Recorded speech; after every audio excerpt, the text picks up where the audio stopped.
Hello, soulmates, and welcome to Candid Conversations TV show with DocV.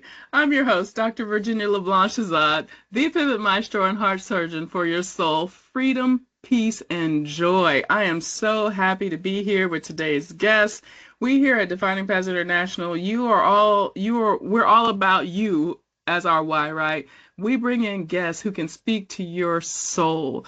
And this guest today, I am so happy to bring back Yemi Ayeni. We are all about helping you think without the boxes, lifting you into that possibility mindset, and just literally breathing life into your soul so that you can serve, profit, and sustain. We are here to help you navigate those waters and put you back in business, whatever that looks like for you, to help you rise.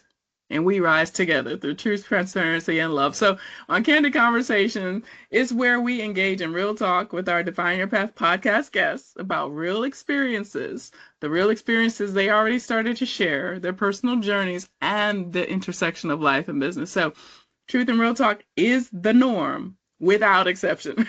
So it's all about helping you heal, rebuild, and transform from the inside out. So all welcome to the show.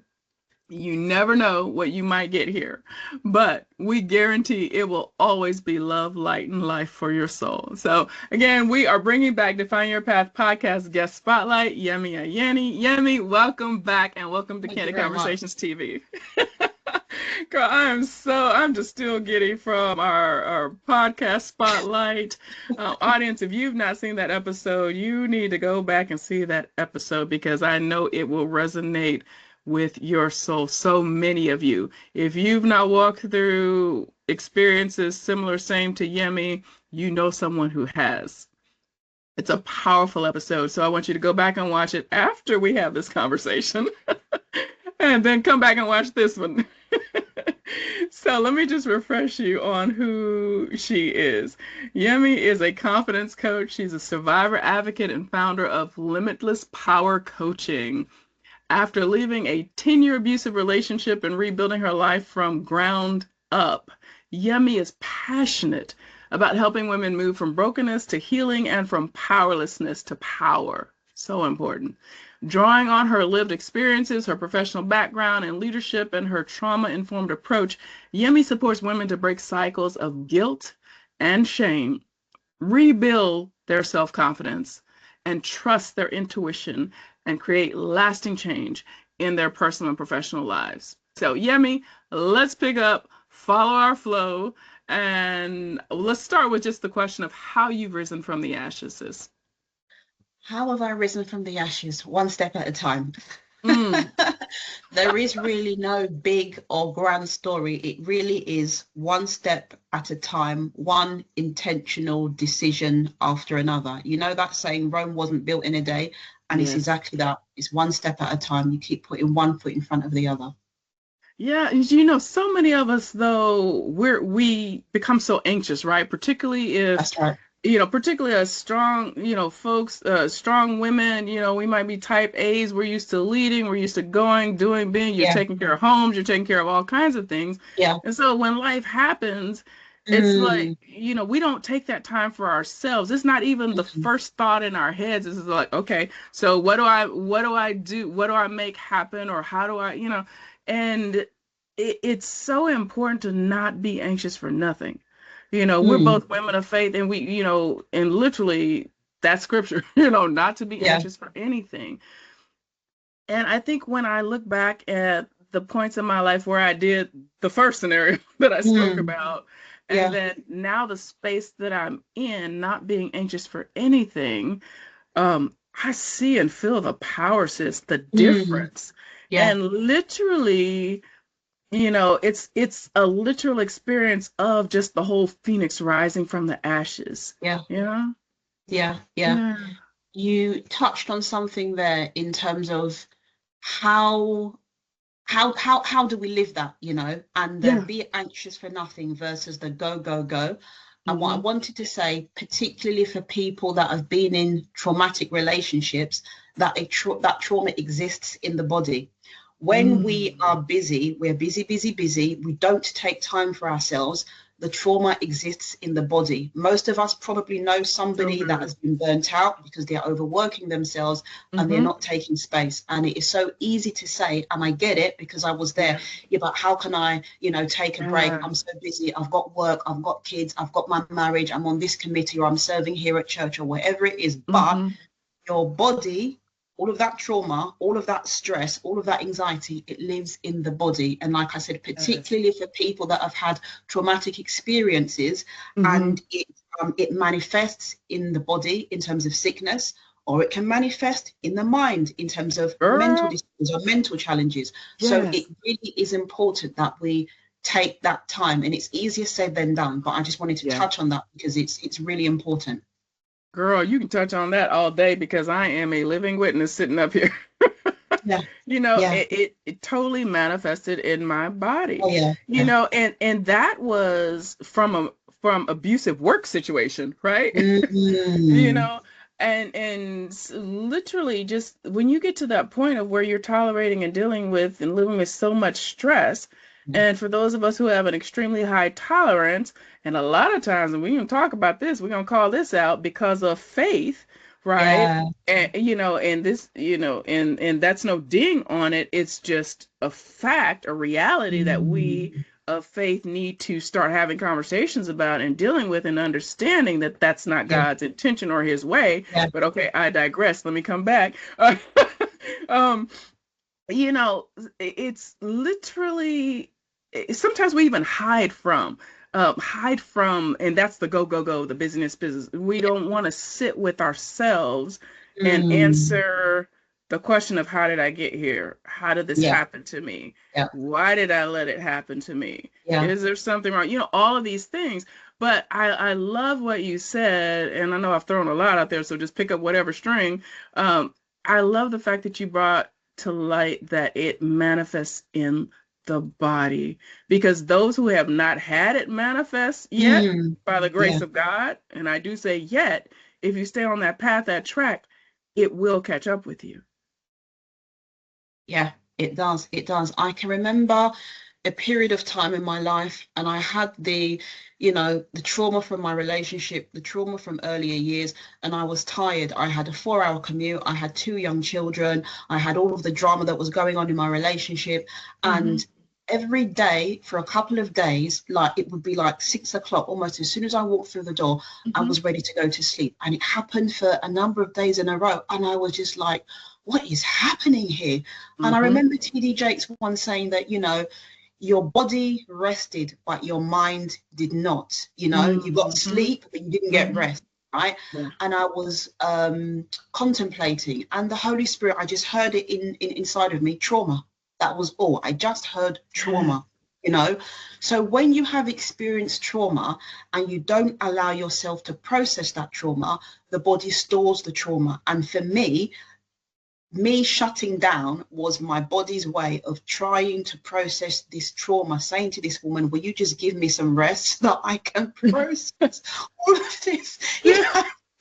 Yes, no, I hear you, girl. I could so relate. And I look back at points and times in my life, and I didn't even realize it. I didn't recognize it. I couldn't hear it, much less understand it. But you said something so powerful. You slept, but you didn't rest. You don't understand the difference. We don't understand the difference. We think because we've slept, we've rested. No, we have not. Because the subconscious is still processing as we sleep. And if we're not doing anything to address that huge iceberg, right? The subconscious that's trying to protect us and doing all it can, it doesn't realize what's healthy and what's not.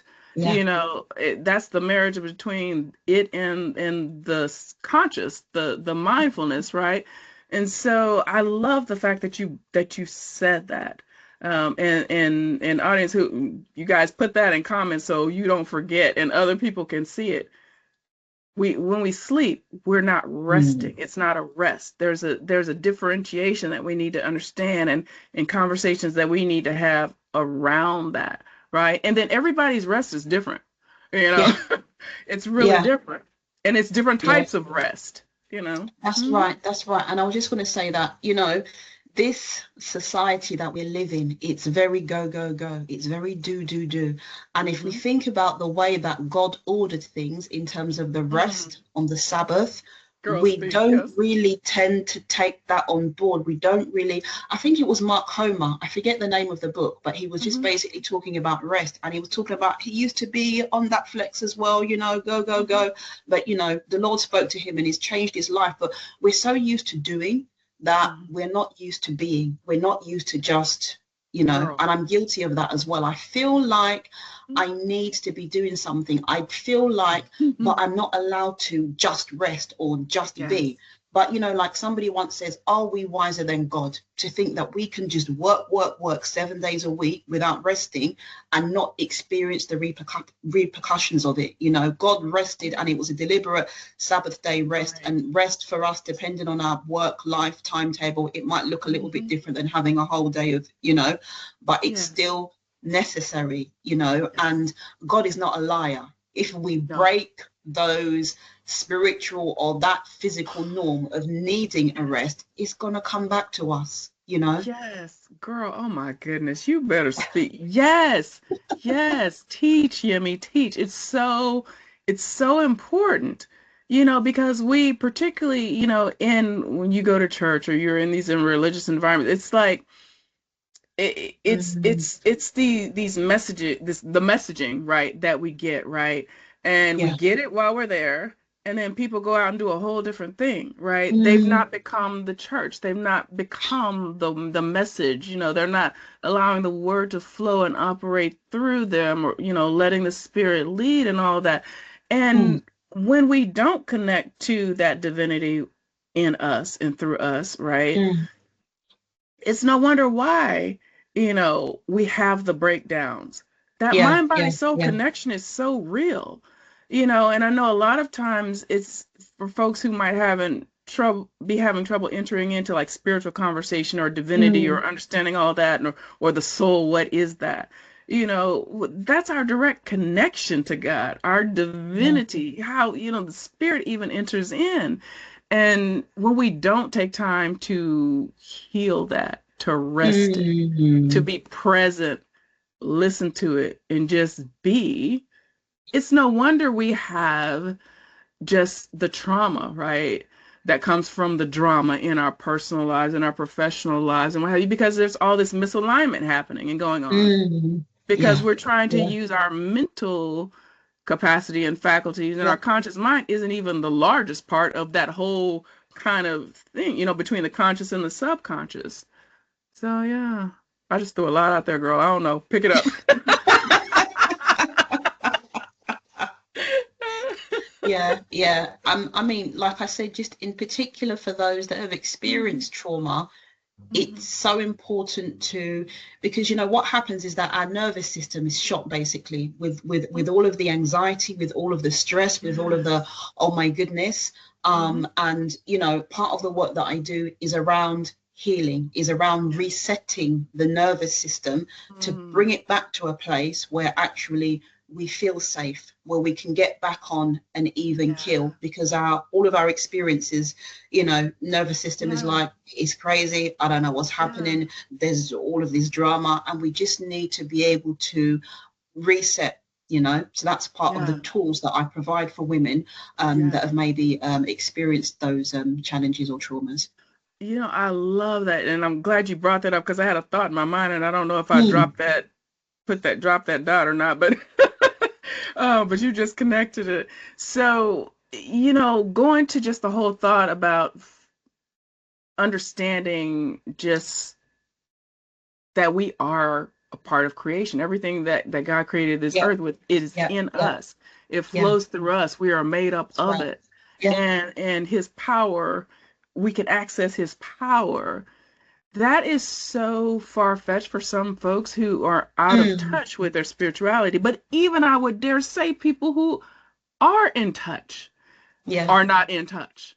Yeah. So how, Ironically, yeah. ironically, so when I really just kind of when my body just kind of started to shut down, several Mm, years ago or what have you, and I was forced to be present. I was forced to, choose me and, and all of that. Cause, me, I just, I don't hear the Yeah. whispers, girl. You just got to incapacitate me. I don't know.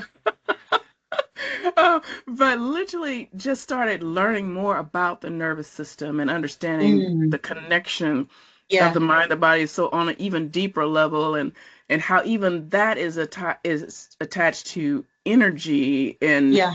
and like how Yeah. literally we are made up of energy, and literally the energy fields in our body can heal others. This is Yeah. why we are so powerful when we don't even realize it, when we come in acting some kind of way with folks, or having hate in our heart or love in our heart, ideally, how we can literally either set a room on its head positively or Yeah. negatively.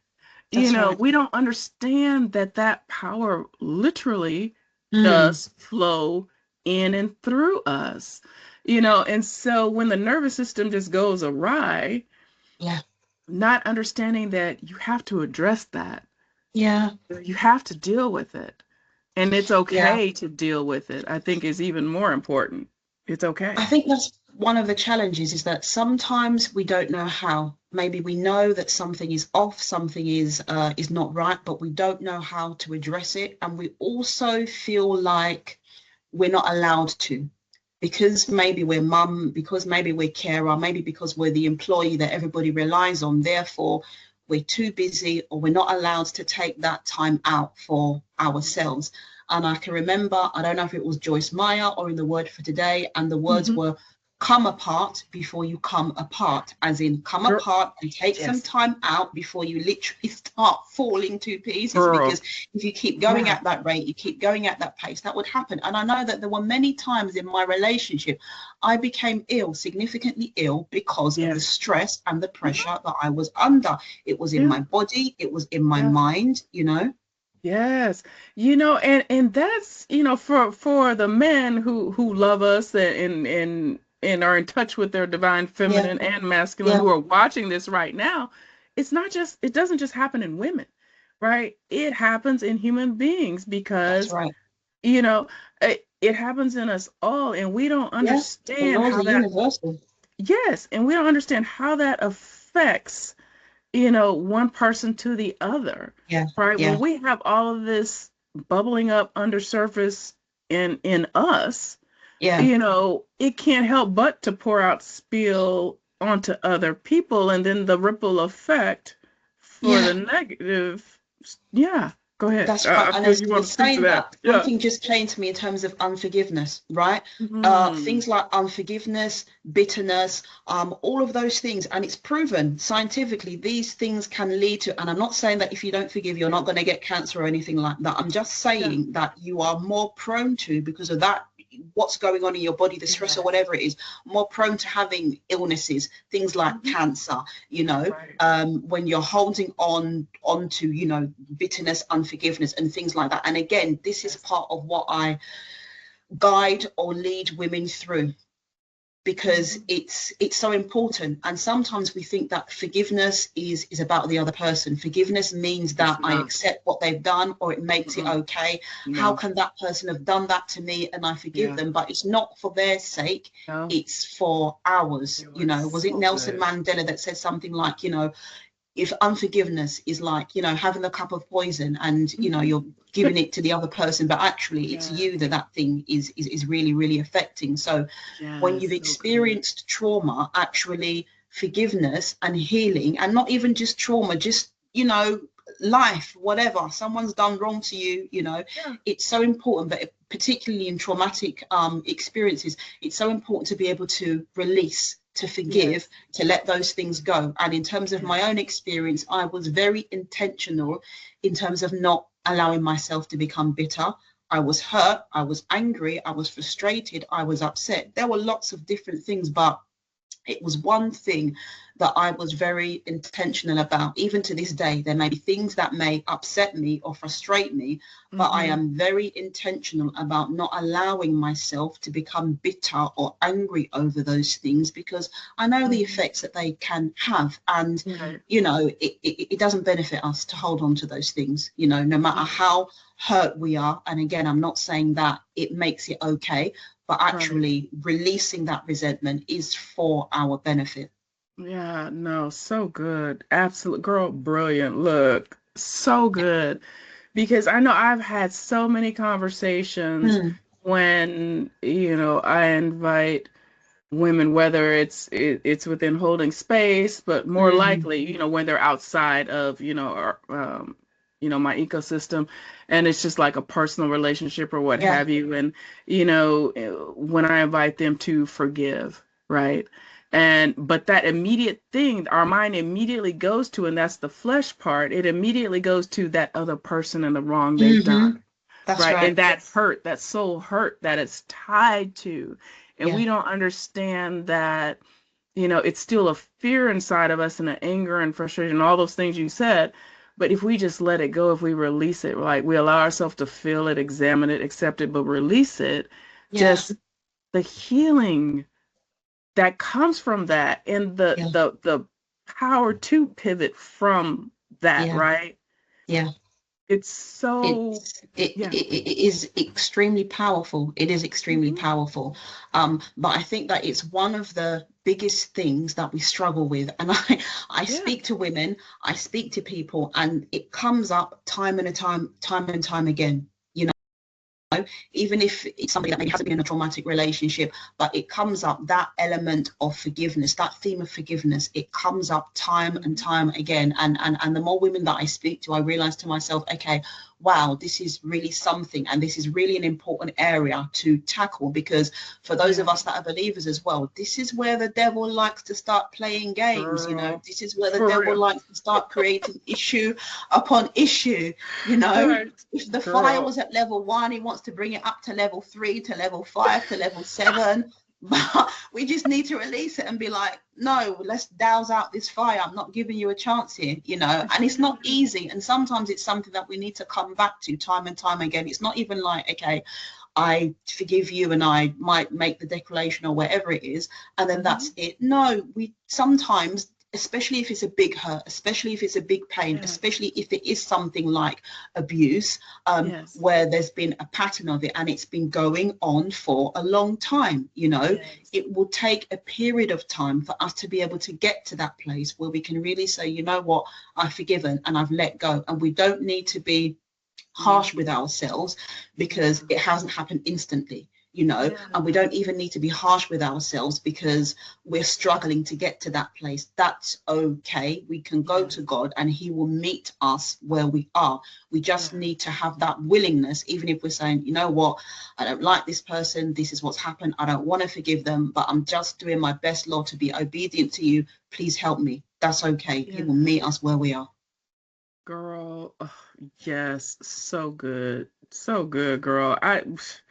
There was just so much in that, even down to the last words about Mm, obedience, you mm, know, because also we don't understand that. We take these words and we throw them around so easily, or we allow other people to define them without mm. really seeking the full Yeah, understanding. yeah, Even in relationships where even just thought or concept of, women, or being quote unquote obedient to their husband, or, allowing themselves to yeah, submit under their husband or what have you. It's so important for us to realize that that does not mean mistreat or abuse, yeah, the yeah. individual. That is not of God. Oh, you know this. Girl, go there, go This is there. big. This is big. And I cover Yeah. this in a chapter of my book, and I cover it very specifically and very intentionally, because I do think that for women of faith, we find it very difficult to align our faith with leaving an abusive husband or an abusive partner, because we're thinking to ourselves, or perhaps we're breaking our marriage vows, we're being disobedient, we're not doing the right thing, we're not praying enough. Hmm. And I am very frustrated, and it's, something very dear to my heart, whereby Yeah. the emphasis is also placed on the woman. right? Yes. Inside the church, outside of the church. When abuse Yes. happens, the emphasis is placed, well, what did you do to make him do that? And I know it can work both ways, but I make a generalization and say, well, what did you do to make him do that? There must have been a reason. You must have done something. You provoked him. You need to go and be humble. You need to go and be submissive. You need to do this. You need to do that. The focus is not on the perpetrator. Nobody says to them, well, what? And that was my own personal experience as well, which is why it frustrates me so much. You know, nobody speaks to the person that is actually in the wrong and said, actually, you need to come correct. You know, in the Bible, it says, in terms of sorting things out, speak to them one-on-one. If you can't do that, bring a trusted brother or sister or whatever it is and try and speak to the person. And if that's still not working, then you go to the church. And what did the Bible say? That actually, if that person refused to repent, you cut them off. I don't see that happening. And I'm not saying cut the person off in terms of, you know, but even just the correction. Didn't see that. No. It's so frustrating, and it just sends completely the wrong message. And for those that are perpetrators of abuse, it gives them the license to continue what they're doing, because the church is often silent and makes out like it's okay, and it's not. It's not. And you know, and people misinterpret and use certain scriptures for their purpose, not God's purpose. You know, not seeking the full understanding or the revelation from God on that scripture. So I love the fact that you brought that out, because I knew exactly what you were talking about and where you were going with that, and actually got it, dropped that in my spirit earlier, and I just didn't get to it. So we're following our flow. So true. So when people get to that scripture about reconciling with your brother or your sister or what have you, your brother or your sister is also your wife or your husband. That's you know, right. God is no respecter of person. He tells you that. So when you understand that you are in a partnership, right? You have surrendered to God. You know, you've come into holy matrimony. You're submitting to each other. Yes, the husband is supposed to be, you know, that leader, that you know, submission.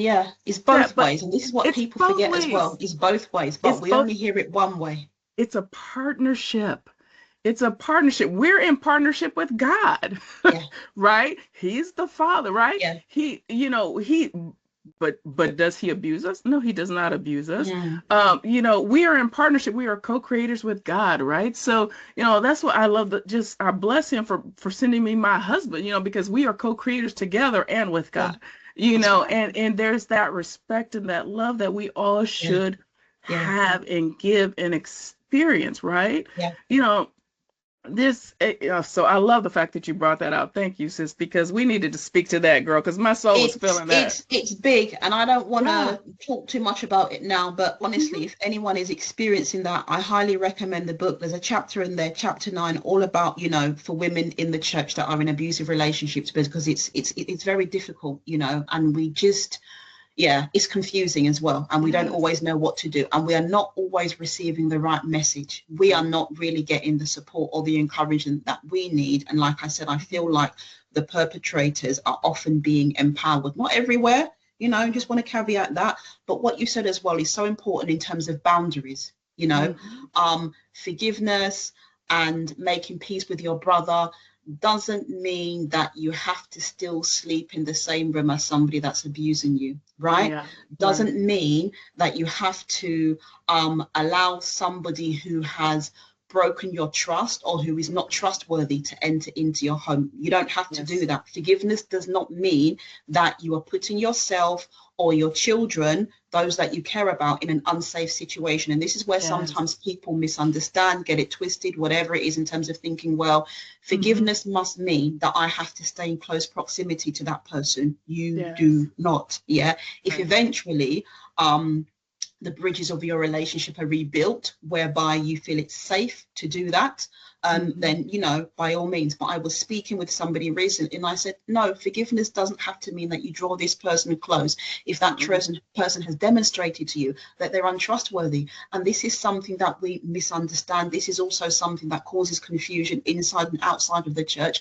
And boundaries is an area in which I work with women Yes. in terms of being able to protect themselves, being able to Yes. place and build healthy boundaries around themselves. And it's for intimate relationships, it's for friendships, again, it's for workplace relationships. We need those healthy boundaries, you know? Yes. So good, girl. So good. Uh, you know, as you were speaking, something Mm, that came to mind also was just, the reminder, that death and life is truly in the power of the tongue. mhm, Right.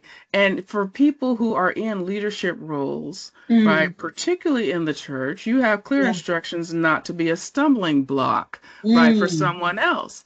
And that just doesn't go for at least that's for anyone, right, who submits or subscribes or, say they have a faith, right? We have a yeah, relationship not to be a stumbling block for someone else, and we don't understand the power that mm, truly is in the tongue. So I was reflecting back to something you said in the podcast about a woman who said she empathized, but she couldn't relate. mm. And even to me, those words, and I remember thinking and feeling it when you said it in the podcast, was that just her stating that probably made you feel some kind of way, that maybe you were Well, alone or that, oh, okay, well, it wasn't, and it probably wasn't intentional, right? So, I mm, always give people space for grace, but we don't understand just even in our busy days going about what have you, that the things that we say, we're not mindful about mm. people or attached to people's feelings Yeah, or yeah. yeah, yeah. So Yeah, yeah. but I mean, Mm, on that, it wasn't said mhm. with malicious intent. It was said Right. in the vein of you can reach people that I can't because I haven't had that experience. I don't know how to Mm, support them the way that you can. yes. I don't know how to Mm. the way that you can. I can be empathetic. Yes, I can support them as best that I can. But yes. when it comes to the crunch, I might not know what to say that would be Hmm. supportive. So that was the vein in which that was. Ah, that and that's beautiful and brilliant because a lot of times, because and I think it took me back to some hurts that I had, Yeah.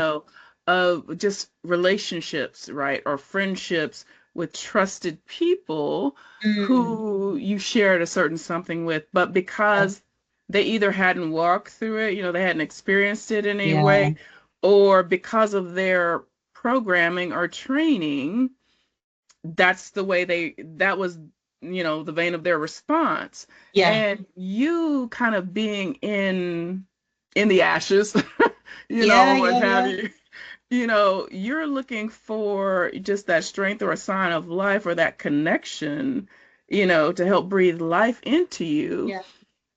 And then you don't get that, right? And so when we Yeah. sit also like in religious institutions and churches and what have you, and people are constantly they're not speaking life into you, let me just say it like that and go Yeah. Yeah. there, Yeah. Yeah. Yeah. when it's like constant just it's just not life-giving a lot Yeah. of Yeah. times, Yeah. and so And people yeah, stay in those situations and then it doesn't help them, but go and not ahead please. encourage. Yeah. I was just going to say that I can relate to that because I Hmm. can remember sharing with a friend and I got but you must have done something. And it broke me and it really hurt. It hurt a lot because I just thought I'm sharing with you, I'm being vulnerable here. And I just and this is part of what I'm saying as well in terms of that narrative around abuse that often Hmm. the victim, and I don't really like to use that word, but I'll just use the word victim, is often Hmm. blamed, and I Yes. don't like that narrative in terms of, well, it must have been your fault. And that's inside the church and outside of the church. You Yes. must have done something to cause that. So for those that have experienced abuse, they additionally have that sense of guilt, that sense of shame, that sense of, well, it must be my fault. So therefore, I Yes. need to try and do things to make things better, or I need to stop doing something like that. Hmm. And that is where, your confidence, your self-esteem can start to go downhill because then you're not living a life that is actually true to you. Your self-confidence is So becoming good. depleted because the decisions that you're making and the way that you're behaving, they're all to appease somebody else. They're all to make sure that you Yes. don't rock the boat. They're all to make sure that I don't make things worse because somehow I am responsible. Therefore, I need to change because I am the one at fault, which is wrong. And that narrative needs to change. You know, there are so many kind of groups for survivors, but actually, where are the groups or the organizations for the perpetrators? Where is the focus on them in terms of saying, actually, what you did is wrong and you need to change your ways? There are few and far in between, at least, you know, from what I'm aware of. So, like I said, again, that narrative needs to change. Yes. Oh, girl, that was powerful. That was so true. So true. And, you know, it's immediately folks get on the defensive, you know, and even when they're supposed to be your trusted, you know, person, right? And because they just can't allow themselves to go there. And a lot of times, and I'll just call this one out because this popped in my soul when you said it. A lot of times, those people that ask you, what did you did, they're in the same situation. It's funny, isn't it? It's really, really funny. It's really, and it's mind blowing, you know, when it's like that. It's mind blowing. And sometimes, again, coming back to that understanding, sometimes because we haven't been there, we don't understand, we might not know what to say, but we can still reflect and think, actually, this is a person in pain. Even if they're right or if they're wrong, this is a person in pain. How am I going to relate to this person in pain, you know? Yes, absolutely. And that's what we have such trouble with because oftentimes we don't give our own self that space for grace, right?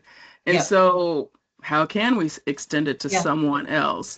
You know, so girl, when you just sit with this and you realize just the spiral that it can cause and how it affects, you know, not just households, but everyone in the household, everyone they come into contact with, you know, and it just continues to There's a proliferate. domino effect because it starts in the home, but it reverberates outside of the home, you know.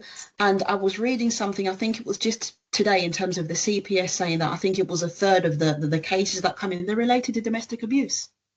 You know, this is so widespread, it's an epidemic, but still oftentimes we can't talk about it, won't talk about it, are not made to feel comfortable to talk about it because, you know, there is, it's taboo. And again, it's mainly the women that are being blamed. And it's also what I hear, what I see, what I felt, what I've experienced as well. Again, it must have been your fault. And why did you get with that person in the first place? Nobody, you know, that's an abuser is going to show their cards from the get-go. Do you know what I mean? It never starts off like that. You know, there's all of the love bombing and all of the, you know, the charmingness and whatever it is. And it's like a frog frying in the hot water. You know, you start in the cold water. It's only very, very gradually the heat gets turned up and eventually, you know, the frog dies. And it can often be like that in those types of relationships whereby the abuser to begin with is very charming, is very wonderful, is very nice. All the friends and the family love them,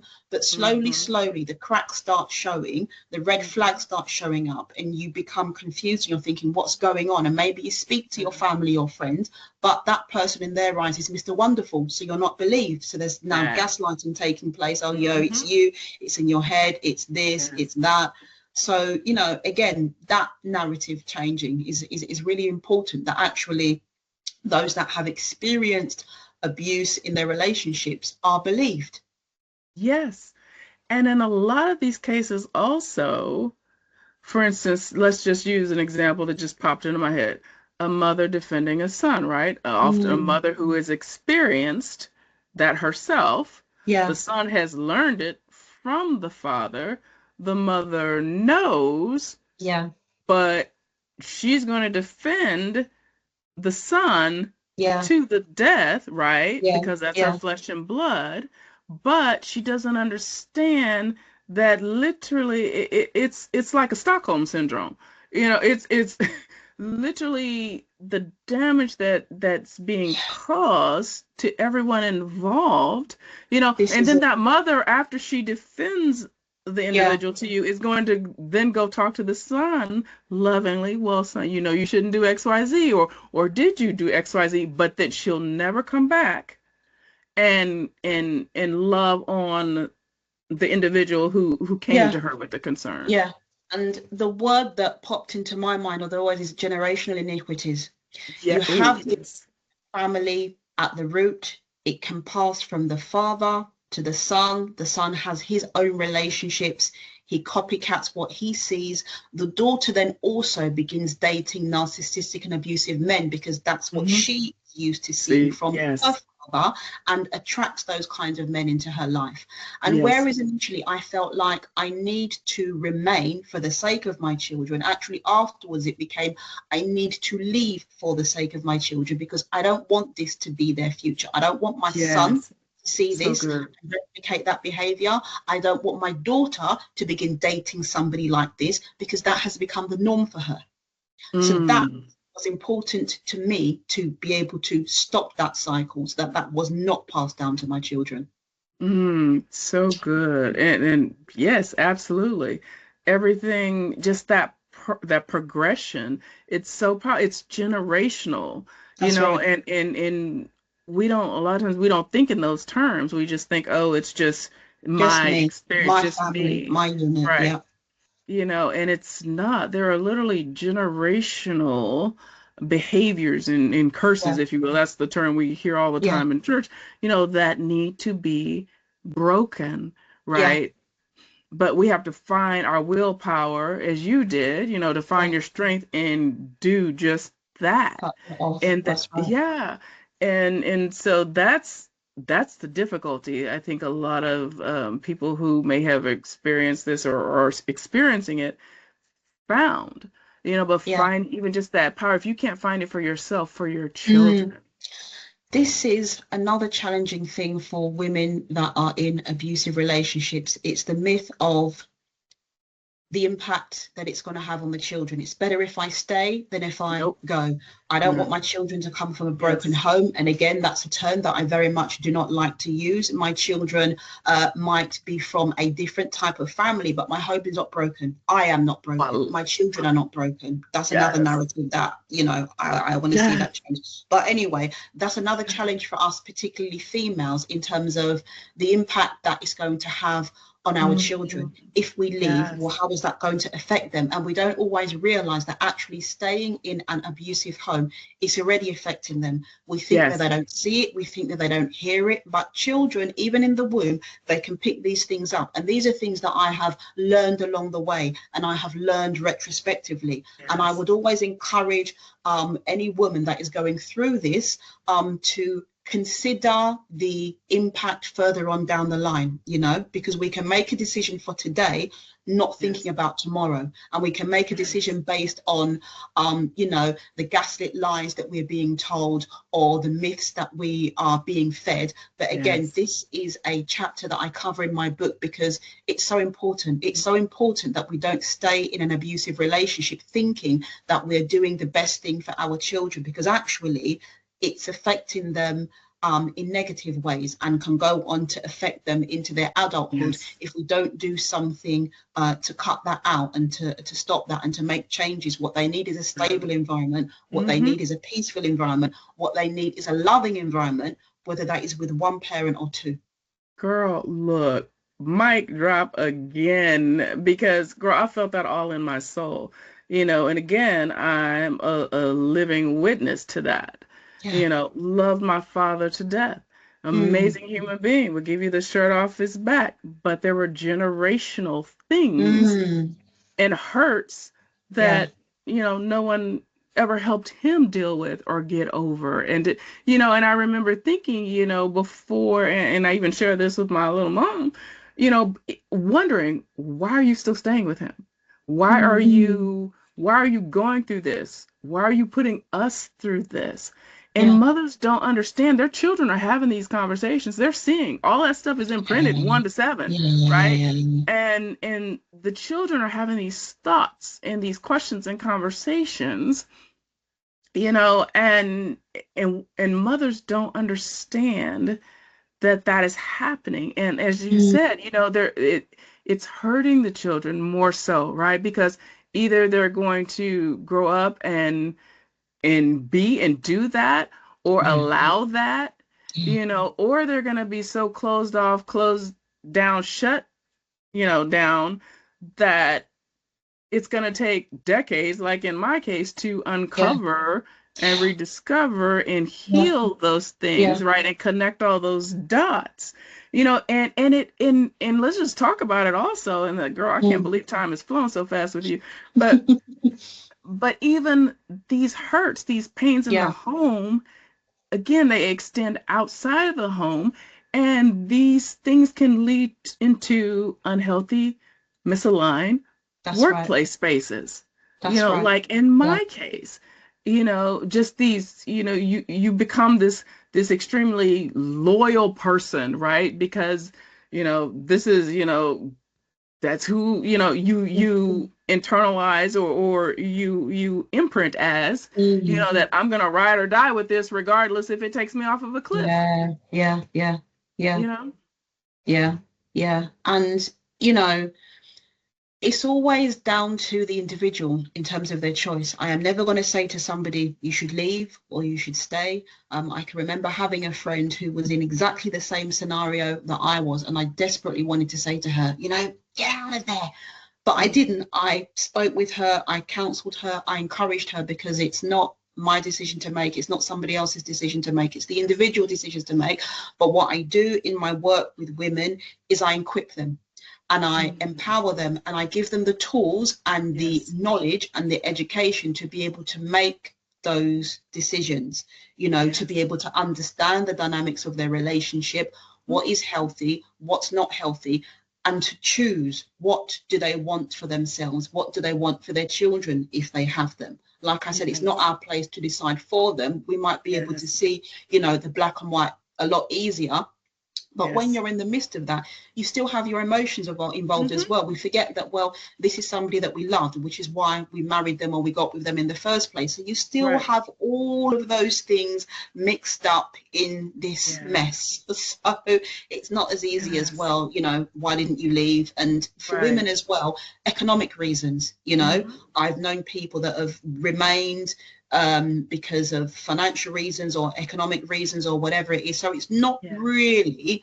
always as Yes. easy as, well, I'm just going to leave tomorrow, because there are so Yeah. many other factors at play. Yes. So good. Yes. No.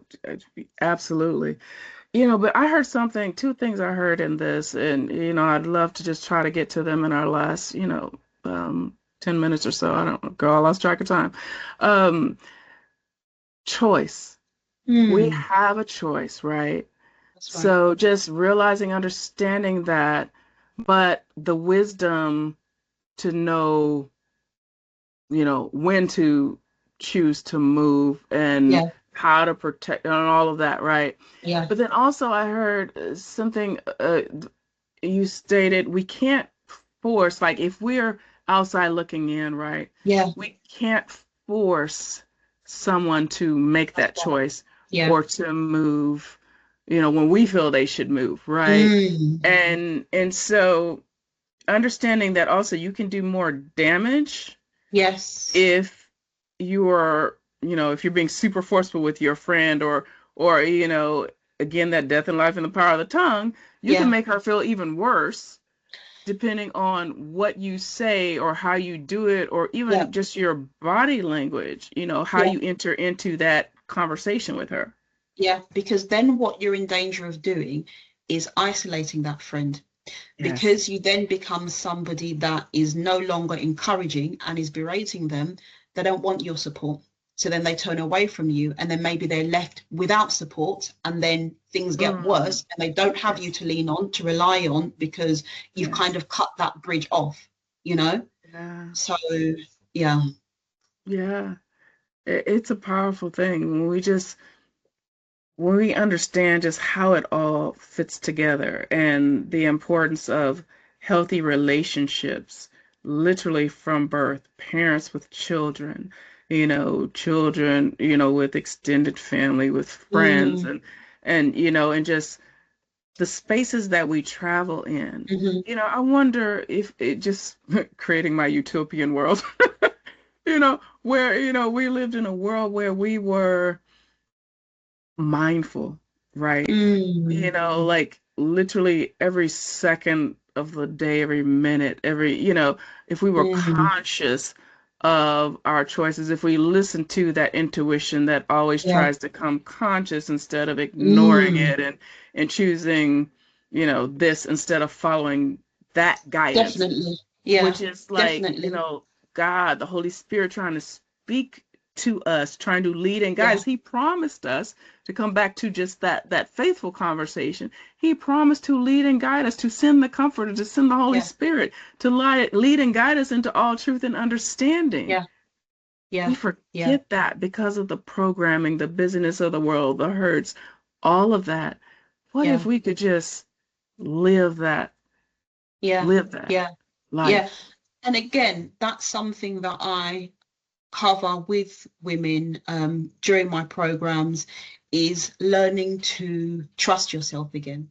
Because when you are Yes, so used to pleasing somebody else, girl. you Yes, forget what exactly it is that you want. You forget who you are. So yes. learning to be able to trust yourself, trust your intuition, especially if you've made a poor decision in terms of a relationship. You might have Mm-hmm. that same fear going into a new relationship. You might have that Yes. same fear even in the small things of life. You're second guessing Mm-hmm. yourself. So like I said, it's something that I teach women, to learn to be able to trust themselves again and to trust their intuition.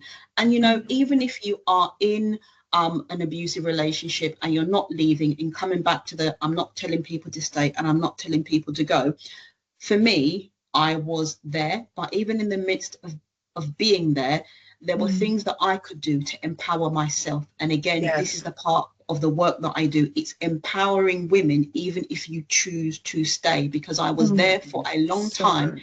Yeah. before I moved on. So what was my mental state like in that time? How did I cope within that time, within that period? And for me, um, Mm. it was a decision, and it was also acceptance. It was acceptance in terms of, okay, these are the circumstances, this is the relationship, this is the person, they are not going to change. I have done what I can possibly do. I have done everything within my power, and that's their decision. Because what we need Yeah. to appreciate and understand is we can't force anybody. Yeah. No matter how much Yeah. fasting and prayers that you do, and I'm not dismissing it, there's a place for that, but we Yeah. cannot change somebody's will, you know. So I Yes. accepted, okay, this is where I am.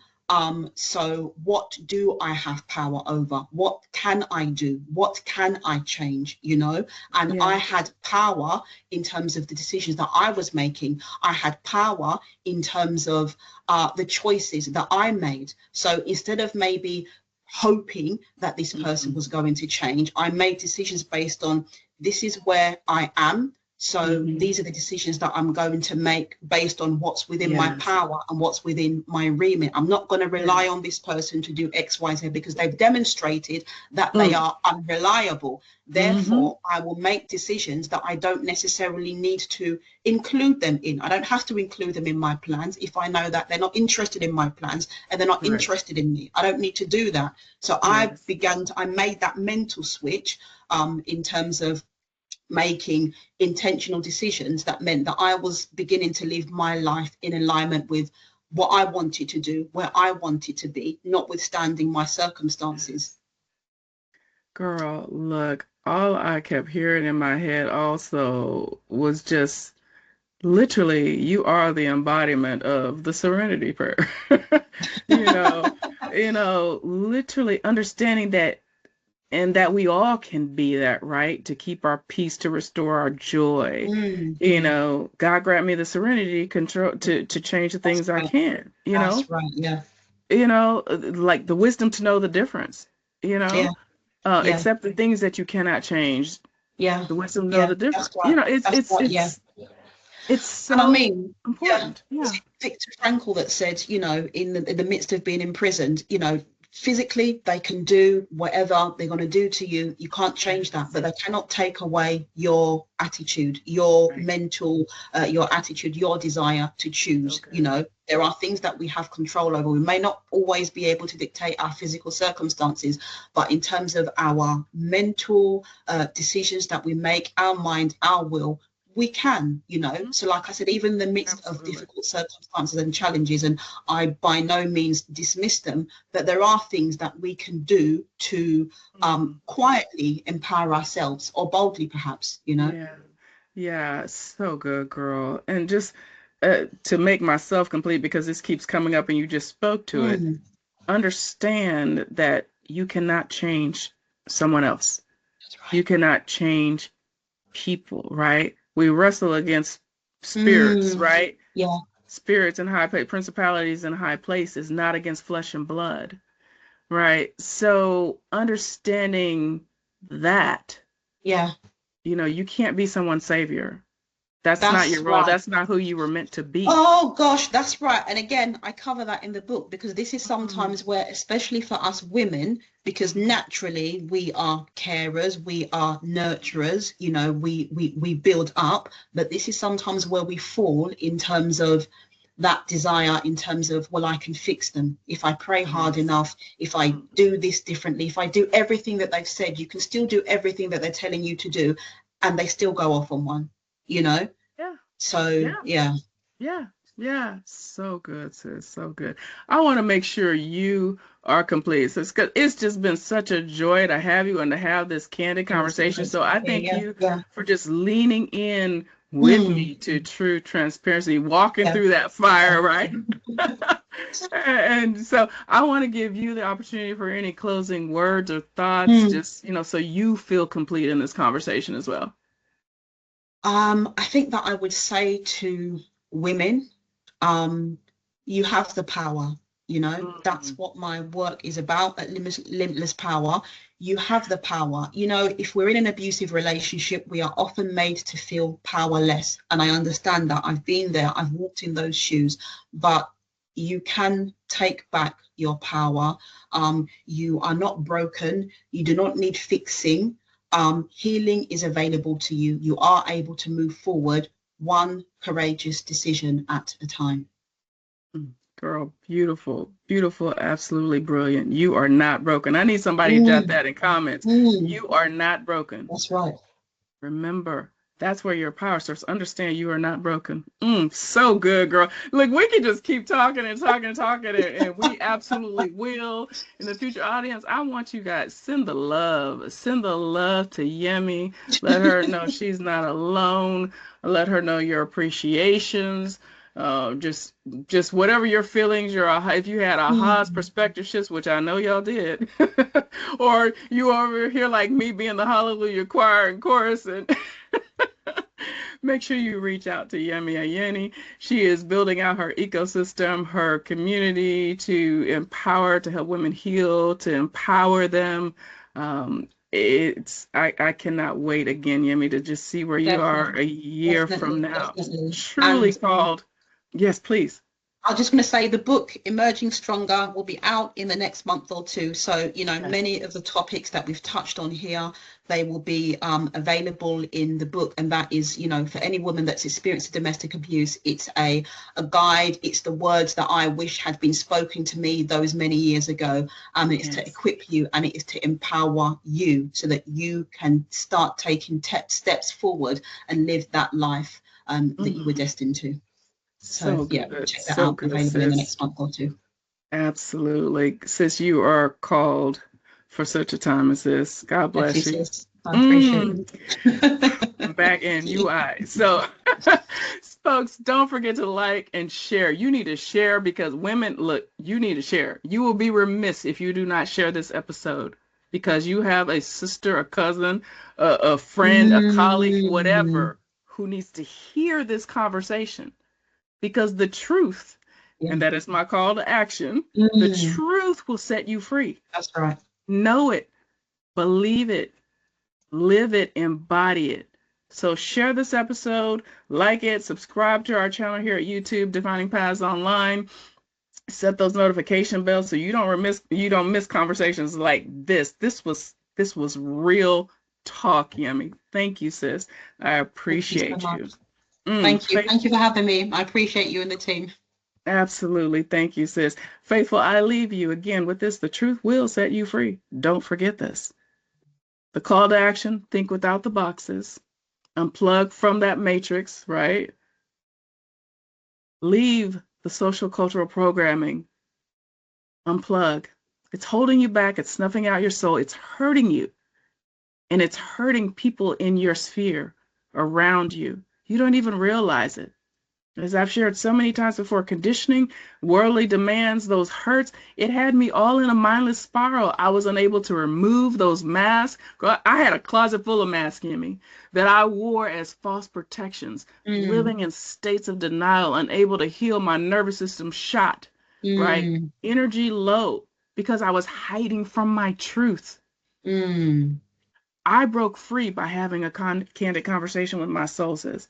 I had a candid conversation with my soul, so I invite you all to do the same. Yeah. What is it trying to tell you? Is it time to pivot? Is it time to heal? Is it time to rebuild?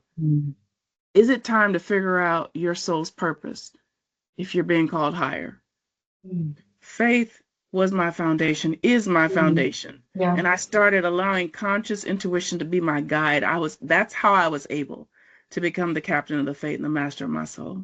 So ask yourself, what candid conversation is trying to erupt in you? And we're here for you. Yemi and her community, Limitless Power. Girl, look, my mind, this was life. Yemi, the name of your community, please let the folks know. Limitless Power. So Limitless yeah, Power, yes. If you want to email me, it's info@limitlesspowercoaching.co.uk. Like I said, the book will be out in the next month or two on Amazon, and yeah, you can get further details from the team. Yes. And I'm very excited that there will be some spin-off series from the book, delving a bit deeper into some of those subjects, like forgiveness, like boundaries. So yeah. Love it. Love it. All right. Thank you so much.